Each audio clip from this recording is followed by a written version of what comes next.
ሰላም አለይኩም ወራህመቱላሂ ወበረካቱ ሀባይቢ እንዴት ናችሁ? እንኳን ወደ ቻናሌ በሰላም መጣችሁ። ለቻናሌ አዲስ የሆናችሁ ላይክ፣ ሼር፣ ሰብስክራይብ አድርጉ፣ አበረታቱኝ።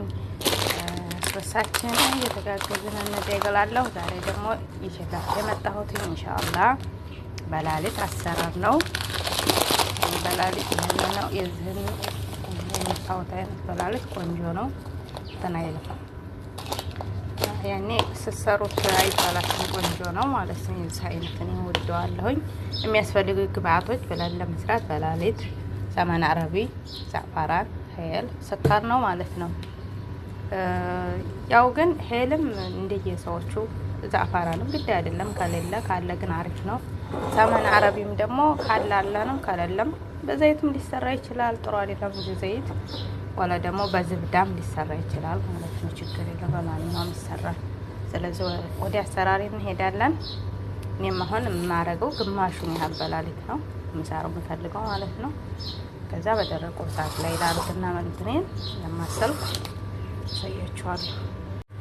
ያው በዚህ መልኩ በላሊጤን የምፈልገውን ያህል ግማሹን ነው ያረኩትኝ የዛኔ እቃውን ማለት ነው። ስመጠን እንዲያስታውቃችሁ የዛ አርጌ ሙሉ ያኔ መስራት የምፈልገው ይሄን ብቻ ነው። በቃ ሌላ አልጨምርም። በኋላ ይሄን ነው አምሰዋለሁ በደንብ አርጌ ወልዳቀኝ እንዳይሆን አርጌ ማለት ነው። እሳቱን ቀነስ አርጌ ከዛ የምፈልገው አይነት ከለር ሲመጣልኝ የፈላ ውሃ ጨምርበታለሁ ማለት ነው። ተከታተሉ፣ ቪዲዮ እንዳይረዝም። ይሄ ብቻ እጅ መቆም አይጠበቅባችሁም። እሳት ከለፍታችሁ ከሰዓት ላይ ካረጋችሁት በኋላ እዚሁ ቶሎ ቶሎ ማማሰል አለባችሁ። እሳቱን ቀነስ ታረጉታላችሁ ሲሰማ እንዲያቃጥላችሁ እጃችሁን፣ እሱም ደግሞ አሸንፎን ወልጣቀኝ እንዳይሆንባችሁ ማለት ነው። እና ሰላም ሁኑልኝ ውዶቼ፣ እመለሳለሁ። ሲበስል እመጣለሁ። በምን ያህል ከለር እንደምፈልግ አሳያችኋለሁ። እና በላሊጥ በዚህ መልኩ አሁን ተከለ ብሎ እየበሰለ ነው። በነገራችን ላይ ነው ውጭ ላይ ስለሆነ የምሰራው ትንሽ ያንጸባርቃል። ያው ውጭ ላይ ነው የምሰራው ማለት ነው። ያው ሙቀቱም ብርዱም ስለሆነ ተራበቀብኝ። ውጭ ላይ ምግብ መስራት በነገራችን ላይ ከባድ ነው፣ በተለይ ሙቀት ሲሆነ ማለት ነው። የብርዱ ወቅት እንኳን ዝናብ ካልጣለ በስተቀር ብዙም አይከብድም። ያው ይሄን በዚህ መልኩ በስሎልኛል እንደዚህ ማለት ነው። በቃውን ይሁን እንደዚህ ከሆነ በቂ ነው።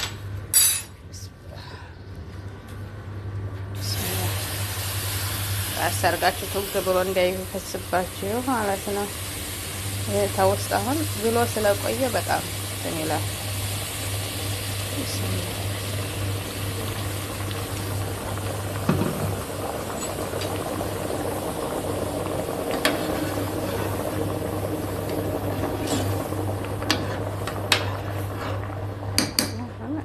ትንሽ አንድ 5 ደቂቃ በስተዋለሁ። ከዛ አጠናፍቀዋለሁ።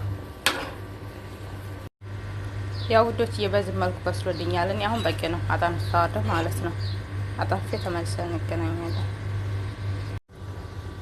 ያው በዚህ መልኩ አጠንፌ ተመልሻለሁ። ከለሩ አሁን ትክክለኛ ነው፣ አሪፍ ነው ማለት ነው። ከዛ ስኳር እጨምራለሁ። ብስሚላ አንድ ተግማሽ ያደርጋለሁ።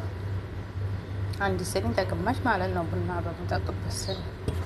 ያው እኔ ስኳር ይወዳሉ ልጆች እንጂ ስኳር ይሄን ያክል አያስፈልገውም። አንድ ስኒ በቂው ነበር ማለት ነው።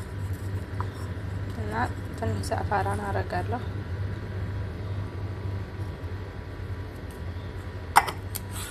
ከዛ የተፈጨ ሄል አረጋለሁ።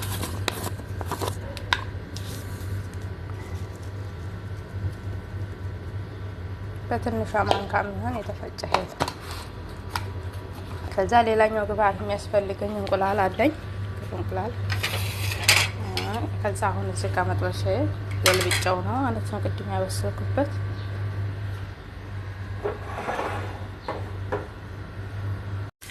እዚሁ ተመናራዊ ትንሽ አረግ እንቁላል እንተናለሁ፣ ፍርፍር አረገዋለሁ ማለት ነው። ሲፈረፈርልኝ በላሊጤን አረገዋለሁ።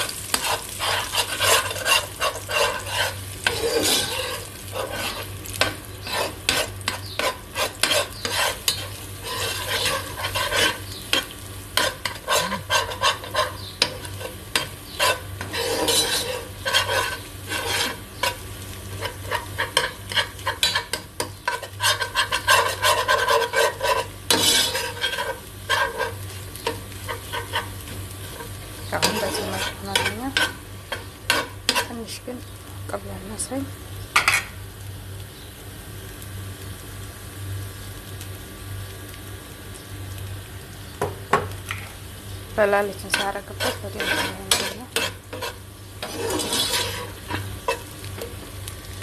በዚህ መልኩ አሁን በላልትን ጨምረንላው እና ውዶችዬ በዚህ መልኩ አሁን ደግሞ ዳመነ ላይት የቀዘቀዘ ማለት ነው። ማሻአላ እየዳመነ ነው። ዝናብ ሊመጣ ነው መሰለኝ። አሁን እንግዲህ ይሄ በደንብ ንሽፍ እስከሚልልኝ አለው የሆነ የተጠነፈቀው ዋው በደንብ ተላላለም። በቃ ጣዕሙንም እንዲወስድ ትንሽ ነው የሚፈልገው ማለት ነው። ጠፍ ሲል ያስታውቃል። በእንደዚህ ስታማስሉት ራሱ ይለይላችኋል ማለት ነው። እና ስታበስሉ ደግሞ በጣም እስከሚበስል ድረስ እንትን አትበሉት፣ አታቆዩት። ትንሽ ነው የሚፈልገው ያስታውቃል። በእጃችሁ ነገር ስታደርጉት በደንብ ሙክክ እስከሚል ድረስ አትጠብቁት። ድጋሚ እንዴት ሲሰራ እንደሚቦካባችሁ ማለት ነው። እና በላሊት ቁርስ ብቻ አይደለም፣ አንዳንድ ጊዜ ለአሱሩም እንደዚሁ ለሰው ሲመጣ ምናምን ወይ ደግሞ እንደዚሁ አንዳንድ ጊዜ ለፕሮግራም ይፈልጉታል ማለት ነው አረቦቹ። ሁሉም ቦታ እኔ አሁን ይሄ የራሴ አሰራር ነው፣ ይወዱታል ሰዎቹ እንደዚህ ሰራላቸው። ሁሉም በየቤቱ የተለያየ አይነት አሰራር ይኖራል። ግን ሞክሩት። የኔንም ምግብ የምትሰሩ እህቶች አውቃለሁ፣ እንደዚህ ምግብ መስራት ምናምን ቪዲዮ መስራት ይከብዳል። ቁጭ ብሎ አውርቶ ቪዲዮ መልቀቅ ቀላል ነው። እንደዚህ ምግብ እየሰሩ ምናምን መቀረጽ ግን ይከብዳል ማለት ነው። ግን ደግሞ ዝም ብሎ እያወሩ ከመልቀቅ ይልቅ አንዳንድ ጊዜ ምን አይታወቅም፣ ለአንድም ለሁለትም እህት ሊጠቅም ይችላል ማለት ነው። እና ያው ሁሉም እናት ወዲያ አይማርም፣ ሁሉም እየተማረ ነው ማለት ነው። በልምድ ነው ስለሆነ ይጠቅማችኋል ብዬ አስባለሁ። አሁን በቃ ትንሽ ነው የማቆየው፣ ቢያንስ 2 ወይ 3 ደቂቃ። ከዛ ወደ ሀራራ ይጨምራሉ ማለት ነው። ያው አንዴ ቶሎ ስለማይበሉት ሀፍጣ ላይ ገልብጫው የሚፈልግ ሰው ቀስ እያለ ይበላል ማለት ነው። እና ውዶችዬ በቃ ይሄን ይመስላል በላሊት። ቆንጆ ነው፣ ሰርታችሁ ሞክሩት። የምር ይጣፍጣል። ያው እኔ እኮ አቤት ስለማልወድ ያልሞቀ አልቀመስኩትም፣ ግን እንደሚጣፍጥ አውቃለሁ። እና ሳቀብሽ ነው ወይ እንዳትሉ፣ ምንድን ነው የሚባለው? ሲያዩት ያላማረ ሲበል ያቀራል ይባላል። ስለዚህ ሳየው ካማረኝ ደግሞ እንደሚጣፍጥ እርግጠኛ ሆናለሁ። ለዛ ነው። እና በቃ መልካም ሰላም ሆኑልኝ ብያላችሁበት እያለንበት አላህ ይጠብቀን፣ ሀገራችንን ሰላም ያደርግልን። ቀጣይ ቪዲዮ እስከምንገናኝ ቻው።